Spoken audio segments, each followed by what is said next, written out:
அனைவருக்கும் வணக்கம். Welcome to குட்டி ஸ்டோரிஸ் பை ஹரி. இன்றைய பதிவில் நாம் பார்க்க இருப்பது அம்மா அப்பாவுக்கு துரோகம் செய்த மகனுக்கு ஆப்பு அடித்த மனைவி. ஈஸ்வரி. மிக மெல்லிய குரல்தான். ஆனால் அதிலிருந்த அத்தனை உணர்வுகளும் தனித்தனியாக தெரிந்தது. நேற்றைய பொழுது விடிந்திருக்கவே வேண்டாம் என்று தோன்றியது அவருக்கு. ஆனால் அடுத்த நிமிடமே அந்த எண்ணம் மாறிப்போனது.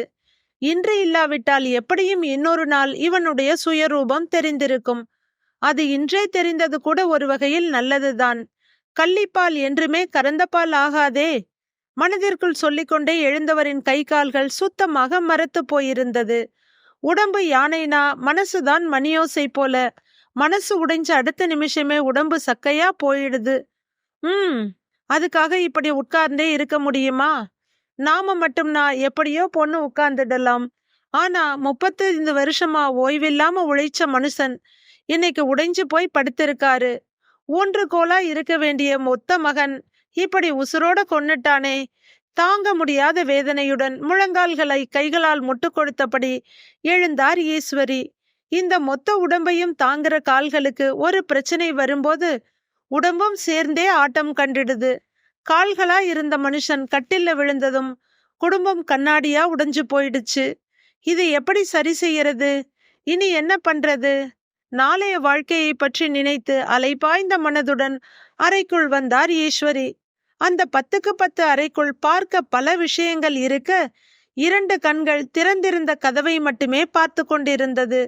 உள்ளே வந்த கட்டிலின் ஒரு ஓரமாக உட்கார்ந்த ஈஸ்வரியின் கண்கள் கட்டுடன் இருந்த கணவரின் கால்களின் மேல் நிலைத்தது. காலில் போடப்பட்டிருந்த மாவுக்கட்டு வெண்மைக்கு சவால் விட்டு கொண்டிருந்தது. கன்னங்களில் கண்ணீர் வறண்டு போன தடம் ஈரமாய் இருக்க விம்மல் வெளிப்பட்டது ஈஸ்வரியிடமிருந்து. ஈஸ்வரி என்ற குரல் விம்மலின் சத்தத்தை அதிகப்படுத்தியது. ஈஸ்வரி. குரலில் அழுத்தம் கூடியது. விம்மலுடன் கணவரின் கண்களை பார்த்தார் ஈஸ்வரி, என்ன என்பது போல. அவரிடமும் சொல்வதற்கு ஒன்றுமில்லை.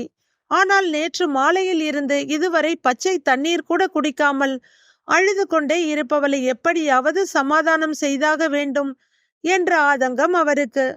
பொழுது நல்லா இறங்கிடுச்சு பாரு, லைட்ட போட்டுட்டு வா, கணவர் நீலகண்டன் சொல்ல ஒன்றும் பேசாமல் தளர்ந்த நடையுடன் எழுந்து சென்றார் ஈஸ்வரி. அவர் மனதைப் போலவே வீட்டிலும் இருள் கவிழ்ந்து இருந்தது. சுவிட்சை தொட்டதும் வீடு முழுவதும் வெளிச்ச வெள்ளம். இதை போலவே அனைத்தும் மாறிவிட்டால் எவ்வளவு நன்றாக இருக்கும். திரும்பி அறையை நோக்கி நடந்த ஈஸ்வரியின் கால்கள் சட்டென்று நின்றது. அந்த வெளிச்சத்தில் அவருடனே ஒரு உருவம் வந்து கொண்டிருந்தது. ஒரு நிமிடம் நிற்க அந்த உருவமும் நின்றது. சட்டென்று ஈஸ்வரிக்கு ஒன்று புரிந்தது. வாழ்க்கையில் பிரச்சனைகள் என்பது நிழல் போல தொடர்ந்து வந்து கொண்டேதான் இருக்கும். அதை பார்த்து மிரள்வதோ அல்லது அதை நமக்கு துணையாக கொண்டு பயணத்தை தொடர்வதோ நம் கையில்தான் இருக்கிறது என்பது. கணவர் படுத்திருந்த அறையை நோக்கி நடந்த ஈஸ்வரியின் கால்கள் திசை மாறி சமையலறையை நோக்கி நடக்க ஆரம்பித்தது.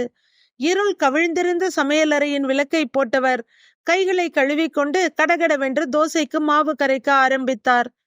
வீடு வரை உறவு, வீதி வரை மனைவி, காடு வரை பிள்ளை. பாடல் காற்றில் வந்து காதுக்குள் நுழைந்தது. அதற்கு கூட ஆகாத ஒருவனை அல்லவா பிள்ளையாக பெற்றிருக்கிறேன். தொண்டை மனது எல்லாம் ஒரு சேர உலர்ந்து போயிருந்தது. மனதுக்குள் பரவிய வெற்றிடத்தில் நேற்று வீட்டை புரட்டி போட்ட சூறாவளி படமாக ஓட ஆரம்பித்தது. காலை டிஃபனை முடித்துக்கொண்டு மதிய உணவை கையில் எடுத்த ஈஸ்வரியின் கணவர் நீலகண்டன் அவர் வேலை செய்யும் அறுப்பு மில்லுக்கு போய்விட்டார். அவர்கள் மகன் அசோக் ஆபீஸ் போயிருந்தான். ஈஸ்வரியும் மருமகள் அர்ச்சனாவும் வீட்டில்தான் இருந்தார்கள். 11 மணிக்கு போன் வந்த போது அர்ச்சனா தான் எடுத்தாள். அத்தை, வேலை செஞ்சிட்டு இருக்கும்போது மாமா காலில் கட்ட விழுந்து பிராக்சர் ஆயிடுச்சாம், ஆஸ்பத்திரி கூட்டிட்டு போயிருக்காங்களாம். கேட்ட ஈஸ்வரிக்கு பக்கென்று இருந்தது. இதுவரை தலைவலி காய்ச்சல் என்று கூட படுக்காத மனுஷனுக்கு ஏன் இவ்வளவு பெரிய சோதனையை கொடுத்த கடவுளே. மனது பதைக்க மாமியாரும் மருமகளும் ஆஸ்பத்திரிக்கு போனார்கள். நீலகண்டனின் கணுக்காலுக்கு கொஞ்சம் மேலே ஒரு பெரிய கட்டை விழுந்து எலும்பு முறிந்து இருந்தது. இவர்கள் போன போது எக்ஸ்ரே எடுத்து கட்டு போட தயாராகி கொண்டிருந்தார்கள். வலியில் துடித்து கொண்டிருந்தார் நீலகண்டன். முழங்காலுக்கும் கணுக்காலுக்கும் இடைப்பட்ட தூரம் முழுவதும் கட்டுதான். 3 மாதத்திற்கு அடிப்பட்ட வலது காலை தரையில் ஊன்றக்கூடாது. மற்றபடி கட்டிலில் சேரில் உட்காரலாம் என்றார்கள் டாக்டர்கள். ஈஸ்வரி தன் மகன் அசோக்கிற்கு போன் செய்ய என்னம்மா என்று மகனிடம் சகல விஷயத்தையும் சொல்லி முடித்தார் ஈஸ்வரி. ஒரு நாள் ஆஸ்பத்திரியில் இருக்கட்டும், நாளைக்கு வீட்டுக்கு அழைத்து செல்லுங்கள் என்றார் டாக்டர். மகன் வந்து விடுவான் என்று வாசலையே பார்த்து கொண்டிருந்தார் ஈஸ்வரி. மாலை 4 மணி வரை மகன் வரவே இல்லை. இடையில் 4 முறை போன் செய்தாயிற்று. அசோக் போனை எடுக்கவும் இல்லை, திரும்பி அழைக்கவும் இல்லை. கணவரை மருமகளின் பொறுப்பில் விட்டுவிட்டு கடையை தேடி போனார் ஈஸ்வரி. தன் அம்மாவின் நினைவாக கையில் இருந்த அந்த மெல்லிய தங்க வளையலை அடகு வைத்து ஆஸ்பத்திரி பில்லை கட்டினார். வீட்டுக்கு அனுப்பிடுங்க, நாங்க வீட்டுல வச்சு பாத்துக்கிறோம் என்று டாக்டரிடம் ஈஸ்வரி கேட்க, ஒன்னும் பெரிய பிரச்சனை இல்ல, பத்திரமாக பார்த்து கொள்ளுங்கள், ரொம்ப வலி இல்ல, வேற ஏதாவது பிரச்சனை இருந்தா ஆஸ்பத்திரிக்கு உடனே கூட்டிட்டு வாங்க சொன்ன டாக்டர் ஒரு A4 ஷீட் அளவு இருந்த பிரிஸ்கிரிப்ஷன் பேடில் ஏகப்பட்ட மாத்திரைகளை எழுதி கொடுத்தார். 5 மணிக்கெல்லாம் வீட்டுக்கு வந்து விட்டார்கள் மூவரும். ஆட்டோ டிரைவர் உதவியுடன் நீலகண்டனை கட்டிலில் கொண்டு வந்து படுக்க வைத்தனர். இதற்குள் அசோக் வந்துவிட்டானா, ஏன் இன்னும் வரவில்லை என்று ஏகப்பட்ட தடவை கேட்டுவிட்டார் நீலகண்டன். ஈஸ்வரிக்கும் என்ன பதில் சொல்வதென்றே தெரியவில்லை. மகன் சுயநலக்காரன் என்பது ஈஸ்வரிக்கு நன்றாக தெரியும். ஆனால் அடிபட்ட ஆஸ்பத்திரியில் படுத்திருக்கும் அப்பாவை பார்க்க கூட வர முடியாத அளவுக்கு சுயநலக்காரனா? ஆபீஸ் விட்டு 6 மணிக்கு வழக்கம் போல வீட்டுக்கு வந்தான். ஈஸ்வரி நீலகண்டனின் மகன் அசோக். தனக்கிருந்த ஆதங்கத்தில் வந்ததும் வராததுமாக மகனிடம், ஏண்டா அசோக், நான் போன் பண்ணி எத்தனை நேரம் ஆகுது, உன்னால உடனே வர முடியாதா? அப்பா எவ்வளவு வழியில துடிச்சாருன்னு தெரியுமா? இப்ப வீட்டுக்கு கூட்டிட்டு வந்து படுக்க வைக்க கூட ஆட்டோ டிரைவர் தான் உதவி பண்ணினாரு, அதுக்கு கூட உன்னால வர முடியல. என்னடா மனுஷன் நீ?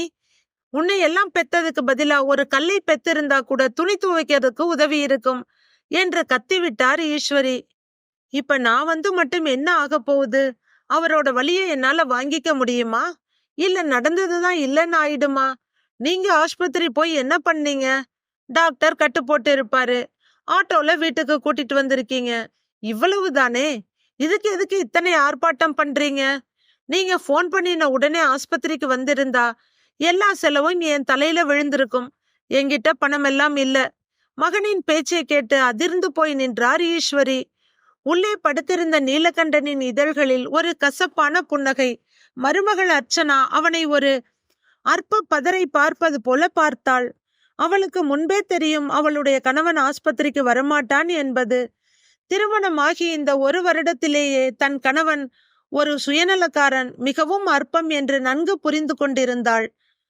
அசோக் படிக்கும்போது ஓரளவுக்கு நல்ல மாதிரியாகத்தான் இருந்தான். வேலைக்கு போக ஆரம்பித்ததும் உடன் வேலை செய்பவர்களை பார்த்தும் தான் இவ்வளவு சுயநலக்காரனாக மாறிப்போனான். வேலைக்கு போனதிலிருந்து இதுவரை 1 ரூபாய் கூட தன் அம்மாவிடமோ அப்பாவிடமோ கொடுத்ததில்லை. வாங்கும் சம்பளத்தை அப்படியே தன் அக்கவுண்டில் வைத்துக் கொள்வான் அசோக். இவர்கள் குடியிருந்தது 800 ஸ்கொயர் ஃபீட்டில் கட்டப்பட்டிருந்த சிறிய வீடுதான் என்றாலும் சொந்த வீடு. அதனால் வாடகை பிரச்சனை இல்லை. நீலகண்டன் ஒரு மர அறுப்பு மில்லில் அடிப்படை வேலையாளாக சேர்ந்து இன்று சூப்பர்வைசராக இருக்கிறார். மாத சம்பளம். ஈஸ்வரி குடும்பத்தை சிக்கனமாக நடத்தியதில் குடும்பம் எந்த பிரச்சனையும் இல்லாமல் இருந்ததோடு கொஞ்சம் பணமும் கையில் வைத்திருந்தார்கள். அதனால் மகன் அசோக்கிடம் இவர்களாக இதுவரை எந்த பணமும் கேட்டதில்லை. அவனுக்கு எவ்வளவு சம்பளம் வருகிறது என்று அவர்களிடம் அவன் சொன்னதும் இல்லை. கல்யாணத்தின் போது பெண் வீட்டாருக்கு சொல்ல வேண்டும் என்பதற்காக கேட்டபோது மாசம் ஒரு 40,000 போல வரும் என்று குத்துமதிப்பாகத்தான் சொன்னான் அசோக். அர்ச்சனாவின் அப்பா கட்டடங்களில் மரவேலை கான்ட்ராக்ட் எடுத்து செய்பவர். நீலகண்டனின் அறுப்பு மில்லுக்கு அவ்வப்போது வருவதில் இருவருக்கும் நல்ல பழக்கம் ஏற்பட்டிருந்தது. பேச பேச அவர்கள் இருவரும் தூரத்து உறவினர்கள் என்பதும் தெரிந்து போனது. கொஞ்சம் கொஞ்சமாக குடும்ப விஷயங்களை பேசி இன்று சம்பந்திகளாக ஆகிவிட்டனர். நீலகண்டன் வேலைக்கு போய் கொண்டிருப்பவர். அர்ச்சனாவின் அப்பா சுந்தரமோ கான்ட்ராக்ட் எடுத்து செய்வதால் கையில் நல்ல பணப்புழக்கம் இருந்தது. இருவருடைய பொருளாதார நிலைக்கும் பெரிய வேறுபாடு இருந்தது. இருப்பினும் அவர்களுக்கும் ஒரே மகன், நமக்கும் ஒரே பெண், இது சரியாகத்தான் இருக்கும் என்று முடிவு செய்தார் அர்ச்சனாவின் அப்பா சுந்தரம். அசோக்கின் அலுவலகத்துக்கு சென்று அவனுடைய சம்பளம் பழக்க வழக்கங்கள் அனைத்தையும் விசாரித்து கொண்டு வந்து விட்டார் சுந்தரம். அவருக்கும் திருப்திப்பட்டு போகவே இந்த சம்பந்தத்தை முன்னெடுத்தார். பெண் பார்க்க அர்ச்சனா வீட்டுக்கு மகனை அழைத்துச் சென்றனர் நீலகண்டன் தம்பதியினர். அசோக் பெண்ணை பார்த்த நேரத்தை விட அவர்கள் வீட்டை பார்த்த நேரம்தான் அதிகம். டிகிரி முடித்திருந்த அர்ச்சனா தனது திருமண விஷயத்தை அம்மா அப்பாவின் விருப்பத்திற்கு விட்டிருந்தாள். அவளுக்கென்று தனிப்பட்ட கருத்து எதுவும் அதுவரை இல்லை. மாமனாரின் வீட்டின் வசதி அசோக்கை உடனே ஒத்துக்கொள்ள வைத்தது. எந்த தடையுமின்றி திருமணத்தை பேசி உறுதி செய்து விட்டனர் இருதரப்பும். திருமணம் என்ற பேச்சு வந்த போதும் அசோக் பண விஷயத்தை பற்றி வாயே திறக்கவில்லை. ஒருமுறை ஈஸ்வரியே வாயை திறந்து மகனிடம் கேட்டார். கல்யாண செலவுக்கு பணம் தேவைப்படும், உங்கிட்ட எவ்வளவு பணம் இருக்குன்னு சொன்னீனா அதுக்கேத்த மாதிரி ஏற்பாடுகளை பார்க்கலாம் என்றார். அம்மா, என்கிட்ட பணம் கொஞ்சம் தான் இருக்கு. நம்ம வீடும் சின்னது, கீழே ஒரு பெட்ரூம் தானே இருக்கு. கொஞ்ச நாள் கழிச்சு நான் மேல ஒரு போர்ஷன் கட்டலாம்னு இருக்கேன். என்கிட்ட இருக்க பணம் அப்படியே இருக்கட்டும், உங்ககிட்ட இருக்க பணத்துல கல்யாண செலவை பார்த்துடுங்க என்றான் அசோக். மகன் சரியான கோணத்தில் தான் சிந்திக்கிறான். சரி இருக்கட்டும், நமக்கு பிறகு இந்த வீடு பணம் எல்லாம் அவனுக்குத்தானே. எனவே பண விஷயத்தை பெரிதாக எடுத்துக்கொள்ளாத நீலகண்டனும் ஈஸ்வரியும் தங்களிடம் இருந்த பணத்தை வைத்து கல்யாண வேலைகளை ஆரம்பித்தனர். ஈஸ்வரி தன் கழுத்தில் இருந்த ஒரு கொடியையும் கையில் அம்மா நினைவாக போட்டிருந்த ஒரு சின்ன வளையலையும் தவிர மீதி அனைத்தையும் கொடுத்து மகனுக்கும் மருமகளுக்கும் திருமண நகைகள் செய்துவிட்டார். கையில் இருந்த பணத்தை கொண்டு மற்ற ஏற்பாடுகளை செய்து திருமணத்தை மிகச்சிறப்பாக நடத்திவிட்டனர். இருந்த ஒரு பெட்ரூமை மகனுக்காக கொடுத்துவிட்டு ஹாலிலேயே ஒரு இரும்பு கட்டில் போட்டு படுத்து கொண்டார் நீலகண்டன். ஈஸ்வரிக்கு கொஞ்சம் முதுகுவலி இருந்தது. இதுவரை கட்டிலில் படுத்திருந்த அவருக்கு தரையில் பாய் விரித்து படுப்பது மிகவும் சிரமமாக இருந்தது. அப்படியே சிரமத்தோடுதான் நாட்களை ஓட்டி கொண்டிருக்கிறார். மகன் மேலே பெரிய போர்ஷனாக கட்டாவிட்டால் கூட ஒரு அறை மட்டும் கட்டினால் போதும். அவர்கள் அங்கு போய்விட்டால் இந்த அறை தங்களுக்கு கிடைத்துவிடும். மதிய நேரத்தில் ஹாலில் படுப்பதற்கு ரொம்பவும் சங்கோஜமாக இருக்கிறது என்று நினைத்தார். மகனிடம் 2 முறை அதை பற்றி கேட்டும் விட்டார் ஈஸ்வரி. யோசிச்சுக்கிட்டு இருக்கேம்மா, இந்த வீடு கொஞ்சம் அவுட்டர்ல இருக்கு, அதனால டவுனுக்குள்ள ஒரு அபார்ட்மெண்ட் வாங்கிட்டேனா பின்னாடி அதோட வேல்யூ ரொம்ப நல்லா இருக்கும். பணத்தை இதுல வேஸ்ட் பண்ண வேணாம்னு நினைக்கிறேன். அசோக் சொன்னதை கேட்டு திகைத்து போனார் ஈஸ்வரி. இவனிடம் இதை பற்றி மேலும் பேசினால் தனியாக போய்விடுவானோ என்று பயந்து அதை பற்றி பேசுவதையே நிறுத்தி கொண்டார்.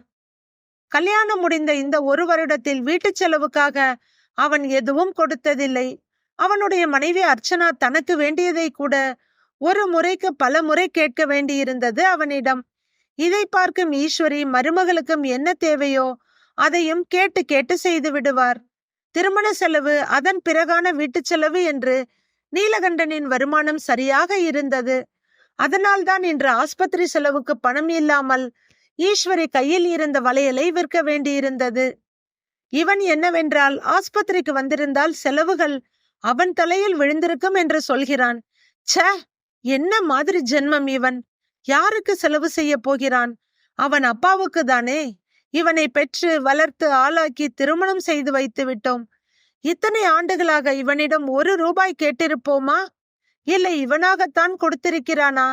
சரி, பணம் கொடுக்கவில்லை, உதவிக்கு ஒரு ஆளாகவாவது வந்து நின்றிருக்கலாம் இல்லையா? நினைக்க நினைக்க தாங்க முடியவில்லை ஈஸ்வரியால். தலைக்கு ஏறிய கோபத்தில் ஒரு ஆத்திர அவசரத்துக்கு உதவாத பிள்ளை இருந்தா என்ன, செத்தா என்ன என்று சொல்லிவிட்டார். அவ்வளவுதான். அதை அப்படியே பிடித்து கொண்டான் அசோக். அப்ப நான் சாகணும்னு சொல்றியா? ஊர் உலகத்துல எந்த அம்மாவும் இல்லாத வார்த்தைய நீ சொல்ற. அப்பாவுக்கு ஜஸ்ட் காலில் ஒரு பிராக்சர், அதுக்கே நீ இத்தனை ஆர்ப்பாட்டம் பண்ற. இப்படி ஒரு சாபம் கொடுக்கிற, என்ன சாக சொல்ற? ரொம்ப நல்லது. எப்ப நான் சாகணும்னு நினைச்சியோ இனி உன் கையால நான் பச்சை தண்ணி கூட குடிக்க மாட்டேன். இனி இந்த வீட்டிலும் ஒரு நிமிஷம் கூட இருக்க மாட்டேன். உள்ளே சென்றவன் தன் அறையில் படுத்திருந்த அப்பாவை திரும்பி கூட பார்க்காமல் தன்னுடைய பொருட்களை எடுத்துக்கொண்டு வேகமாக வெளியில் வந்தான். கையில் பெட்டியுடன் வந்த கணவன் அசோக்கை பார்த்து அதிர்ந்து போனாள் அர்ச்சனா. ஒரு சின்ன விஷயத்துக்கு இவன் எதற்கு இவ்வளவு ஆர்ப்பாட்டம் செய்கிறான்? இவன் செய்த செயலுக்கு இவனை மெச்சிக்கொள்ளவா முடியும்? ஒற்றை பிள்ளை என்று எப்படியெல்லாம் பார்த்து பார்த்து வளர்த்திருப்பார்கள். அந்த பெற்றோருக்கு, அதுவும் ஆஸ்பத்திரியில் இருக்கும்போது கூட உதவி செய்யாதவன், பணம் கணக்கு பார்ப்பவன் எவ்வளவு பெரிய சுயநலக்காரனாக இருப்பான். கோபத்தில் இதை கூட பேச மாட்டார்களா? இவனுக்கெல்லாம் 4 அறை கொடுத்து இருக்க வேண்டும். அப்போது கூட தான் செய்யும் செயல் என்ன என்று நினைத்து பார்த்திருப்பானோ என்னவோ என்றெல்லாம் ஓடியது அர்ச்சனாவின் மனதில். இதற்காக வெளியே போக வேண்டிய அவசியம் என்ன இருக்கிறது? அதுவும் இந்த மாதிரி நேரத்தில். மனதில் எண்ணியவள் கணவனிடம், ஏங்க, இப்ப எதுக்காக இப்படி நடந்துக்கிறீங்க? அதுவும் மாமா கால் உடைந்து கட்டு போட்டுட்டு படுத்திருக்கிற நேரத்துல பெட்டிய கொண்டு போய் உள்ள வைங்க. எதுவா இருந்தாலும் நிதானமா பேசிக்கலாம் என்றாள் அர்ச்சனா. இதோ பாரு அர்ச்சனா, இதுக்கு மேல இந்த வீட்டுல இருந்தேன்னா குடும்பத்தோட மொத்த செலவும் ஏன் தலையில தான் விடியும். அப்பாவால இனி சில மாசத்துக்கு வேலைக்கும் போக முடியாது. அவர் ஒன்னும் கவர்மெண்ட் வேலை பார்க்கல. வேலைக்கு போகாட்டியும் சம்பளம் வர்றதுக்கு. இனி வீட்டு செலவு, அவருடைய மெடிக்கல் செலவுன்னு எவ்வளவோ இருக்கு. இதுக்கெல்லாம் பணம் கொடுக்க ஆரம்பிச்சேன்னா என்னுடைய பிளாட் வாங்குற ஆசை காணல் நீரா போயிடும். அதுக்கு வாய்ப்பே இல்லை. கிளம்பு, போகலாம். அவள் மறுக்க மறுக்க அவளுடைய கையை பிடித்து பிடிவாதமாக அழைத்து சென்று விட்டான் அசோக். ஈஸ்வரியும் நீலகண்டனும் ஸ்தம்பித்து போயினர். போகும் மகனையோ மருமகளையோ தடுக்கும் முயற்சியை கூட அவர்களால் செய்ய முடியவில்லை. ஒரு பெரிய சூறாவளி சட்டென்று வந்து அனைத்தையும் சுருட்டி கொண்டு போனது போல இருந்தது. அவர்கள் சுயநினைவுக்கு வந்தபோது அசோக்கும் அர்ச்சனாவும் அங்கிருந்து போயிருந்தனர். கணவரிடம் வந்த ஈஸ்வரி தேம்பி தேம்பி அழ, அவரை தேற்று வார்த்தை இல்லாமல் அமைதியாக படுத்து கிடந்தார் நீலகண்டன். இரவு 12 மணி வரை ஆற்றுவார் தேற்றுவார் இல்லாமல் அழுது கொண்டே இருந்தனர் இருவரும். இப்படி கூட ஒரு மனிதன் இருப்பானா என்பதுதான் அவர்கள் இருவர் மனதிலும் ஓடிக்கொண்டிருந்த எண்ணம். இப்படி பெற்று வளர்த்து பேணி காத்ததை விட பிள்ளை இல்லை என்ற ஒரே கவலையோடு இருந்திருக்கலாமே. இனி காலம் முழுவதும் இந்த காயத்தோடு தான் வாழ வேண்டி இருக்குமா என்ற கேள்விக்குறி இருவர் மனதிலும் விஸ்வரூபம் எடுத்து நின்றது. தங்களின் இத்தனை வருட வாழ்க்கையை பணத்துக்காக ஒரு நொடியில் கேவலப்படுத்திவிட்டு போய்விட்டானே. இப்படி ஒரு சுயநல பிசாசு இந்த உலகத்தில், அதுவும் நம் வீட்டிலேயே இருந்திருக்கிறதே. மனதே ஆறவில்லை இருவருக்கும். மணி இரவு 12க்கு மேல் ஆகியிருந்தது. எல்லா இடத்திலும் விளக்கு எரிய, கதவு விரிய திறந்து கிடந்தது. கல்லாய் கனத்த 50 கிலோ உடலை தூக்கி கொண்டு நடந்த ஈஸ்வரி மீதி இருந்த மதிய உணவை கணவருக்கு ஊட்டிவிட்டார். பின் அவருக்கு மாத்திரைகளை கொடுத்துவிட்டு கதவை பூட்டி விளக்குகளை அணைத்து விட்டு அறைக்குள் வந்ததும் சுவருக்கு முட்டு கொடுத்து சாய்ந்து உட்கார்ந்தவர்தான். இரவு முழுவதும் கண்களையே மூடவில்லை. கணவருக்கு தேவையானதை மட்டும் செய்து கொடுத்துவிட்டு பச்சை தண்ணீர் கூட பல்லில் படாமல் உட்கார்ந்திருக்கிறார் ஈஸ்வரி. நேற்று இரவிலிருந்து கணவருக்கு பழையது, பிஸ்கட், போனது வந்தது என்று கொடுத்தவர் இப்போதுதான் தோசை மாவை கரைத்து முடித்தார். கொஞ்சம் தேங்காய் சட்னி அரைத்து தோசையை ஊற்றி கணவனுக்கு ஊட்டிவிட்டு தட்டின் முன் யோசித்தபடியே உட்கார்ந்திருந்தார். பூனை கண்ணை மூடிக்கொண்டால் பூலோகம் இருண்டு விடுமா என்ன? உடம்பில் வலு இருக்கிறது. நன்கு சமைக்க தெரியும். ஏதோ ஓரிரண்டு வீட்டில் வேலை பார்த்தால் இவரை பார்த்து கொள்ள முடியாமல் போய்விடுமா என்ன? பார்த்து விடலாம் ஒரு கை. பிரச்சனை இல்லாத வாழ்க்கை எது? எல்லோருக்கும் பிரச்சனை இருக்கிறது. ஆனால் அதன் பரிமாணங்களும் காரணங்களும் தான் வேறு வேறு. ஒரு வாரம் மனதை தேற்றிக்கொண்ட ஈஸ்வரி தட்டில் இருந்த தோசையை சாப்பிட ஆரம்பித்தார். அர்ச்சனாவை அழைத்து சென்ற அசோக் நேராக மாமியார் வீட்டுக்குத்தான் போனான். நடந்ததை கேள்விப்பட்ட அவனுடைய மாமனாரும் மாமியாரும் வருத்தப்பட்டனர். இனி மருமகனும் மருகளும் அங்கு திரும்பி போக போவதில்லை என்பதை அறிந்ததும் முகத்தில் மட்டும் கொஞ்சம் வருத்தத்தை காட்டி மனதுக்குள் ரொம்பவும் சந்தோஷப்பட்டனர். எப்படியும் மாப்பிள்ளை நம் வீட்டோடு வந்துவிட்டார். நமக்கு இருப்பதும் ஒரே பெண்தான். இனி நமக்கு எந்த கவலையும் இல்லை. இவர்கள் நம்முடனேயே இருந்து விடுவார்கள் எண்ணி அவர்களின் மனம் பூரித்து போனது. மறுநாள் பெயருக்கு கொஞ்சம் பழங்களை வாங்கி கொண்டு நீலகண்டனையும் ஈஸ்வரியையும் பார்த்துவிட்டு வந்தார்கள். வரும்போது அர்ச்சனாவின் அம்மா, இதுவரை இவர்களும் மகனுக்கு போன் செய்யவில்லை, தேடி வரவும் இல்லை. எல்லாம் நல்லதுக்குத்தான். இனி நம்முடைய வயதான காலத்தில் நம்மை யார் பார்த்து கொள்வார்கள் என்று கவலைப்பட வேண்டியதில்லை. மாப்பிள்ளை தான் நம் வீட்டோடு வந்து விட்டாரே, இதில் எனக்கு ரொம்பவும் சந்தோஷம் என்றாள். எனக்கும் ரொம்ப சந்தோஷம்தான். நான் எங்காவது வெளியூர் வேலைக்கு போகும்போது நீ தனியா இருக்கியேன்னு ரொம்ப வருத்தப்பட்டுக்கிட்டே இருப்பேன். இனி அந்த பிரச்சனையே இல்லை. எந்த ஊர்ல எத்தனை நாள் வேலை இருந்தாலும் தைரியமா பார்த்துட்டு வரலாம். உனக்கு துணையா இவங்க 2 பேரும் இருப்பாங்க. சுந்தரம் சொல்ல ஆனாலும் மருமகன் இவ்வளவு சுயநலமா இருக்காரே, பெத்த அப்பாவுக்கு செலவு செய்ய பயந்துகிட்டு இப்படி நம்ம வீட்டோட வந்துட்டாரு. இதெல்லாம் நல்லாவா இருக்கு என்றாள் அர்ச்சனாவின் அம்மா. இதோ பாரு, மாப்பிள்ளை எப்படியோ இருந்துட்டு போகட்டும். அவர் பணம் கொடுத்துதான் எதுவும் செய்யணும்ன்ற நிலைமையில நாம இல்ல. என்ன பொறுத்தவரை உனக்கு பாதுகாப்புக்கு துணைக்கு ஆள் கிடைச்சாச்சு. நம்ம பொண்ண நல்லபடியா பாத்துக்கிறாரு. இத பத்தி எல்லாம் பெருசா யோசனை பண்ண வேண்டிய அவசியம் இல்லை. நாமளும் வயசான காலத்துல தனியா இருக்கணுங்கிற பயம் இல்லை. பணம் தான் நம்ம கிட்ட தாராளமா இருக்கே, அதனால எந்த பிரச்சனையும் வராது. அர்ச்சனாவும் மாப்பிள்ளையும் நமக்கு துணையா எப்பவும் இருப்பாங்க. எதிர்பாராத நல்ல வாய்ப்பு இது நமக்கு என்றார் சுந்தரம். வீட்டில் தனியாக இருந்த அர்ச்சனாவிடம் வந்தான் அசோக். அர்ச்சனா, நான் ஒரு பிளாட் பார்த்து வச்சிருக்கேன். என்கிட்ட கொஞ்சம் பணம் இருக்கு. உன் அப்பா கிட்ட சொல்லி கொஞ்சம் பணம் கொடுக்க சொல்லு. நாம உடனடியா அந்த பிளாட்டை வாங்கிடலாம். அங்க போய் நிம்மதியா சந்தோஷமா வாழலாம். இங்க இருக்கிறத பத்தி எல்லாம் நினைச்சு கூட பார்த்திராத. ஏன் அப்பா வீட்டுல ஒரு பிரச்சனைனா இங்க பிரச்சனை வேற மாதிரி வரும். அவங்களுக்கு பணம் தேவைப்படும். அதனால அவங்க நம்ம கிட்ட இருந்து பணத்தை எதிர்பார்ப்பாங்க. ஓ அம்மா வீட்டுல அப்படி இல்ல. இவங்க கிட்ட நிறைய பணம் இருக்கு. அதனால பணத்தை எதிர்பார்க்க மாட்டாங்க. நம்ம துணையையும் உடல் உழைப்பையும் எதிர்பார்ப்பாங்க. இவங்க கூட இருந்தா நம்மளோட பிரைவசி மொத்தமா அடிபட்டு போயிரும். இவங்களுக்காகவே எல்லாம் செய்ய வேண்டிய நிலை வரும்.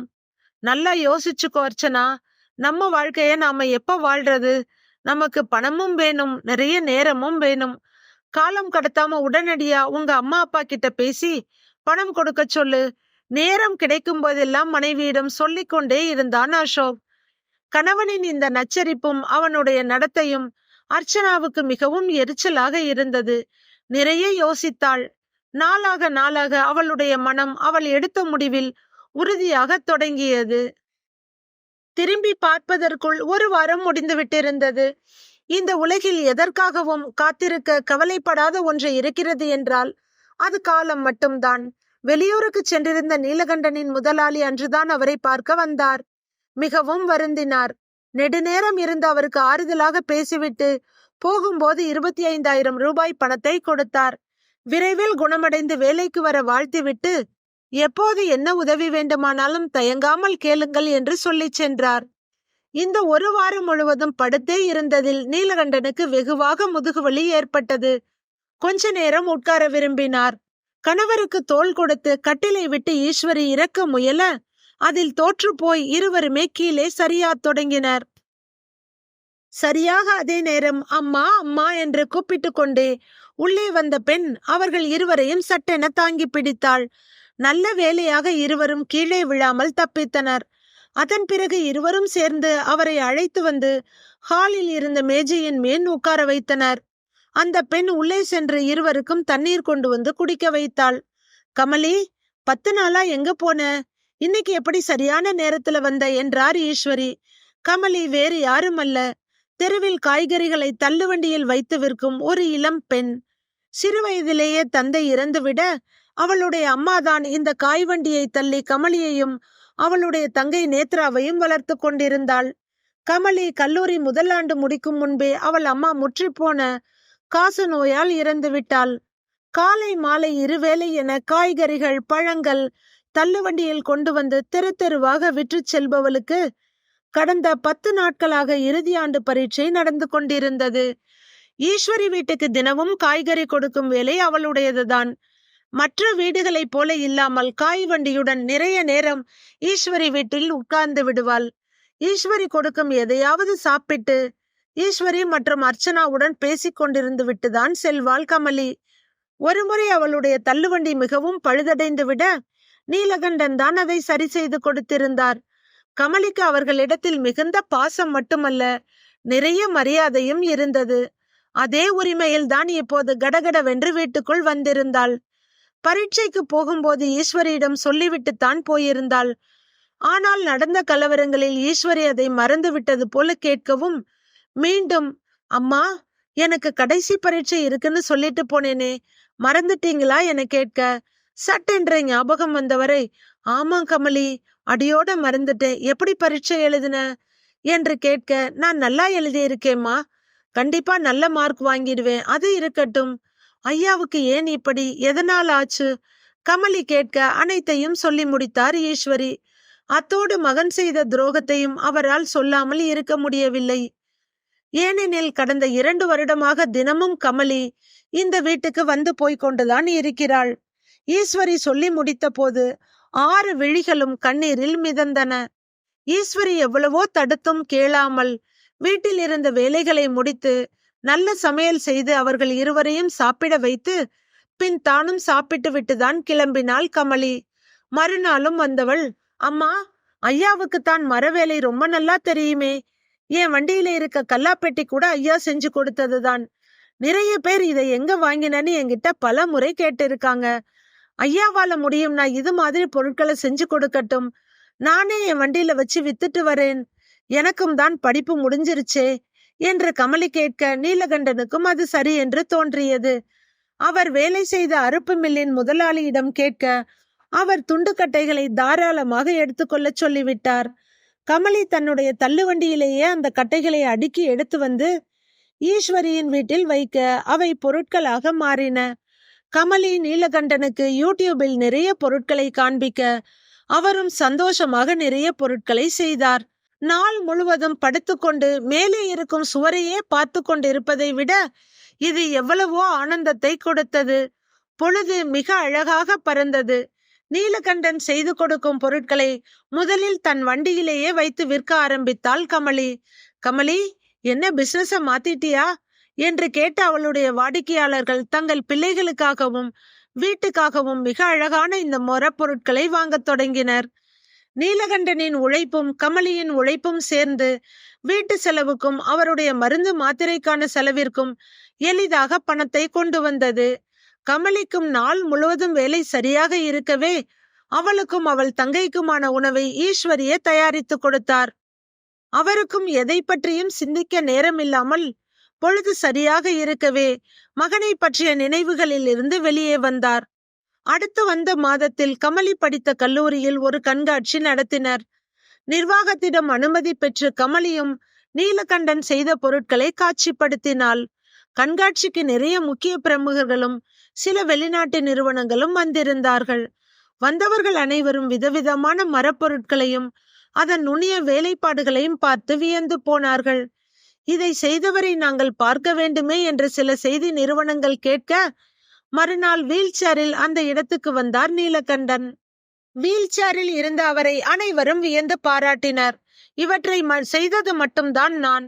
இதை மட்டுமல்ல, என்னையும் உங்கள் முன் நிறுத்தியது இந்த பெண் கமலிதான், பெருமையாக சொன்னார் நீலகண்டன். நிறைய பாராட்டுகள் மட்டுமின்றி பணமும் ஆர்டர்களும் அவர்களுக்கு தாராளமாக கிடைத்தது. நீலகண்டன் ஈஸ்வரி தம்பதியரின் வீட்டின் மாடியில் ஒரு போர்ஷன் கட்டப்பட்டது. ஆனால் அதில் குடியிருந்தது அவர்கள் மகன் அசோக் அல்ல.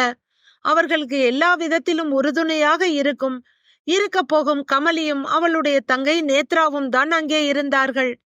தன் கணவனின் நச்சரிப்பாலும் சுயநலத்தாலும் பெரும் எரிச்சல் அடைந்திருந்த அர்ச்சனா தன் முடிவை அன்று பெற்றோரும் அசோக்கும் கூடியிருந்த போது தெளிவாக சொல்லிவிட்டாள். என்னுடைய அம்மா அப்பா சொத்துக்கு நீ ஒன்றும் வாரிசாக தேவையில்லை. அதை பார்த்துக்க எனக்கு தெரியும்.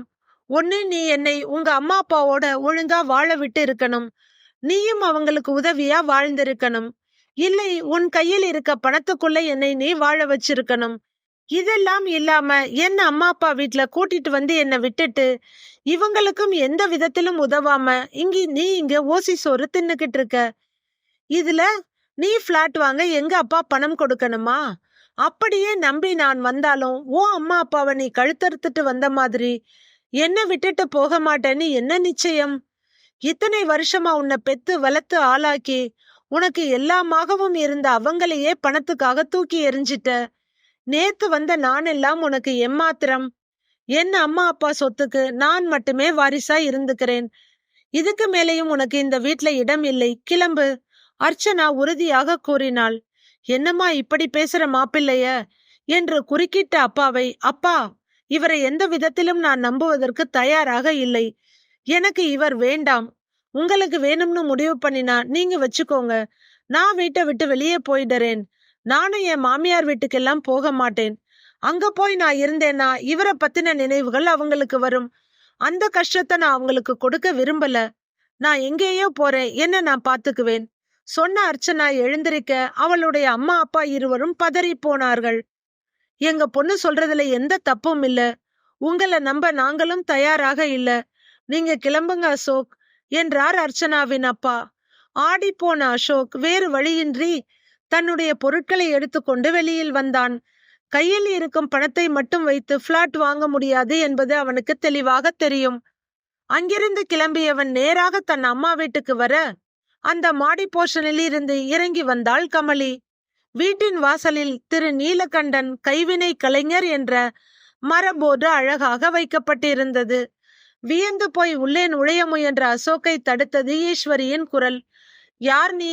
எதுக்கு இங்க வந்த என்று கேட்க, அம்மா என்ன இப்படி பேசுற? நான் உங்க மகன் அசோக் என்றான் அவன். அந்த பேர்ல எங்களுக்கு ஒரு மகன் இருந்தான். ஆனா அவன் இறந்து 6 மாதம் ஆச்சு.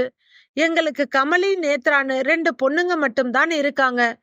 வேற யாருக்கும் இந்த வீட்ல இடமில்லை என்று தெளிவாக ஈஸ்வரி சொல்ல அதே உறுதியுடன் பார்த்து கொண்டிருந்தார் நீலகண்டன். சுயநலத்துக்காக நான் இவர்களை விட்டு போனேன். இன்று எல்லாமே என்னை விட்டு போய்விட்டது. நொந்து போய் தளர்ந்த நடையுடன் திரும்பிய அசோக் தங்குவதற்காக ஹோட்டலை நோக்கி சென்றான். பணம் சுயநலம் இரண்டும் அவன் கண்களை மறைத்து இருந்த காலம் போய் இப்போது கண்ணீர் அவன் கண்களை மறைக்க ஆரம்பித்தது. ஆனால் என்ன செய்வது? தன்னுடைய கடமையை உதறி தள்ளுபவனை காலமும் உதறி தள்ளி விடுகிறது. கதையை படித்த கேட்ட அனைவருக்கும் நன்றி. கதை பிடித்திருந்தால் லைக் செய்து நமது சேனலை சப்ஸ்கிரைப் செய்து கொள்ளுங்கள். நன்றி, வணக்கம்.